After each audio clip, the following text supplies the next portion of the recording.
And joining us now in studio to tell us his experiences with online gambling, Ben Iscoe, described as a casual online poker player. Yeah. You weren't always a casual poker player. In the past, I was a little more serious about it. But, A little more serious. I beg your pardon? A little more serious. A little more serious, yeah. How many hours a day would you have done it? It varied. Like online, I'd probably never exceed 8, but I could go to... Hang on a sec. You played 8 hours a day of online poker? That wasn't a consistent thing. By no means was it ever a 9-to-5 job or anything of that sort. But yeah, it would be segmented if I was in a tournament. Tournaments could run a tremendous period of time. You look at the World Series of Poker main event, that tournament literally lasts for 2 weeks. Did you make a living at it? It was a principal source of income, but by no means was it a living. At no point was I ever in a position whereby this was my only source of income and I could sustain a career doing such. Why poker as opposed to the slots or anything else? Because poker is a game that requires skill. Slots, you pull a handle and see what happens. Poker, it's pretty much just a giant puzzle. And there's various types of poker, and you're analyzing so many different aspects of it. And ever since I was a kid, I loved doing puzzles. I loved trying to solve riddles, and poker just complemented that. I guess it just took it to a whole different level. Were you an online guy or a bricks and mortar casino guy? A combination of both. Probably a very even split right now. More bricks and mortar, but that doesn't occur that frequently. What are the differences or the advantages of one over the other? Well, there's advantages to both. Some people are exclusively one and some exclusively the other. The benefits to online poker are that you don't have to leave your home. It's just very convenient. Whereas in a place like Toronto, if you want to go to a casino, you're looking at a minimum hour and 15, hour and a half drive each way, which is a tremendous investment of time. Where is, I should know this, but I don't. Is Rama the closest casino to Toronto? People will debate depending on the route. There's a bunch of casinos that are almost all about the same distance. There's Rama, which is in Orillia, then there's 2 that are in Niagara, then there's a Blue Heron casino. Cool. So I think it depends on the driver and traffic above anything else. Now, while you were doing your occasionally 8 hours a day, did you have a real job besides that? Well, I work freelance in film and TV, so I don't know if that's defined as a real job. No. Yeah, if it's TV, it's not a real job. Yeah, then I guess no. Okay. Did you win more than you lost? Oh, if I didn't, I wouldn't be doing it. Was it addictive? Well, I've heard people make the arguments that anything you enjoy doing can be addictive. Poker is absolutely no exception. Gambling is no exception. It's something you enjoy doing, and if you win money in the short term, it's going to make it that much more fun. I enjoyed the analytical aspects of the game. If there was no money involved, almost every single poker site I've ever come across has options to just play for play money. And I treat that the same way. I enjoy it equally as much. I know some people would consider poker to be gambling. Other people would consider it to be gaming. Which do you think it is? Oh, it's definitely gambling. I would. Any time that you put money into something and you're not guaranteed to get it back, that's gambling. I don't think there's any spin on that. That's almost. No, but it's a game too. It's definitely a game. But you could say that the stock market is a game, and yet it's definitely gambling. People invest a lot more in that than in poker, I would argue. But the object of poker is to put your money in good, whereas in a game like roulette, I think there's just shy of a 50-50 chance of winning to get double your money back. In poker, you play strategy so that you can get all your chips in as a 90% favorite. Does that mean you're guaranteed to get it back? No, it means 9 out of 10 times you're going to win.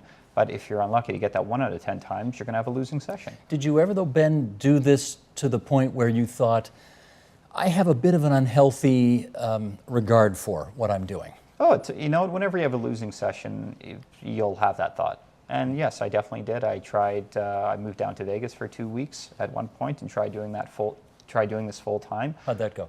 I broke even, which is not a good thing. If you want to make money doing something, then you probably want to, make money doing that.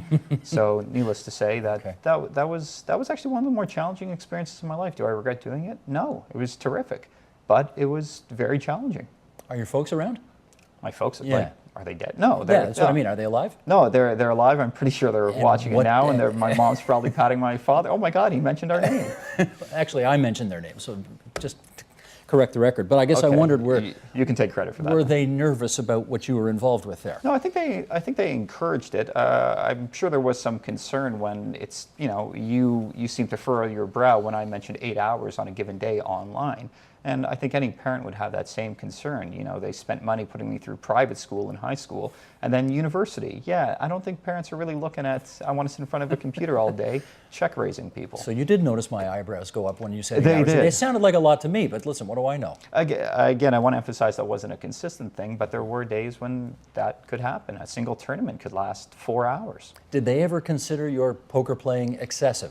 I never had an extended conversation with them, so that would have to be a question for them. I can give you their phone number if you would like. You want to try to get the control room to get the parents on the phone and see what we can do here? My mom. I want the straight goods, and I don't know if I'm getting it from you. Yeah. Go ahead. Your mom would say what? Oh, no. My mom would love to be on TV, I'm sure. So by all means, I'll give you their number. Now, I don't know if you're lucky or you just had the right personality for it or whatever, but obviously in your travels, I presume you ran into some people who had some, who didn't have the kind of luck you did, didn't break even, maybe had some hard luck on that kind of thing. I'll be honest, I've never come across someone whose financial situation was unfortunately dictated by how they did at the poker table. I know of people that had lost, maybe $1,000 in a given session, but one of the golden rules of any form of gambling, and poker is absolutely no exception, is don't ever gamble with money you can't afford to lose. Yeah, yes, but who follows the golden rules? I've yet to come across people that have faced peril because of that. That's not to say they don't exist, but my experience is definitely not online, because you'll never come across those people. You're masked by a computer screen and many cables of various technologies, so I have no idea who these people are. But in casinos, I've seen people stand up from tables upset, but at no point do I ever think I've sat across from someone who's lost a hand and therefore their kids can't go to college. But when you were at the casino, we know this happens, obviously, maybe you haven't seen it, but it does happen. Were you ever in a casino where you said, here's my limit, I'm playing to my limit, then you lost your limit, and you could not resist the temptation to go to that ATM over there and take out more? Me? No. You never did that? No. But for the most part, I knew what my limit was. My limit was usually very generous. But no, I've obviously been sad when I've had a losing session, but by no means have I ever, walked out of a casino saying, oh my God, what the hell did I just do? Can I say hell? I think that's pretty You just did. We're on live TV and you just did. There's nothing I can do about it. All I can think of is like a Simpsons scene right now. Oh. Yeah. Okay, one last question here before we get everybody else involved in the conversation. Once upon a time, we did have a big debate in this province, I guess about 20 years ago, as to whether or not we ought to build casinos. And the government of the day, in its wisdom, decided we should, and I'm not sure there's much of a debate about that anymore. But we've got online gambling coming to Ontario for 2012. The government is getting deeper into the gambling business. Do you have a view on whether that's a good thing? I don't have a particularly strong view either way. If someone's going to make money doing it, might as well minimize my tax, the amount of dollars I have to pay in tax. So kudos to it. People are going to find a means of gambling online. It's not as if the Ontario government shuts down the site and then people have no place to turn. Sites like Party Poker or Full Tilt Poker, which are promoting Poker Stars, are promoting left, right, and center. You see it on advertisements between Pitches and Jays games, Leaf games. They're on billboards at various sports venues. It's not going away. Okay. But you are, because I think you have a gig later tonight, don't you? Yeah, I do stand up as well. You were doing some sit down here tonight. Ben, it was good of you to join us. Do you want to look in the camera and say goodnight to your folks before you leave? Is it on? There we go. Good night, Mom and Dad. There you go. He'll see you later. Ben Iscoe, thanks so much for joining us Pleasure. here in the studio.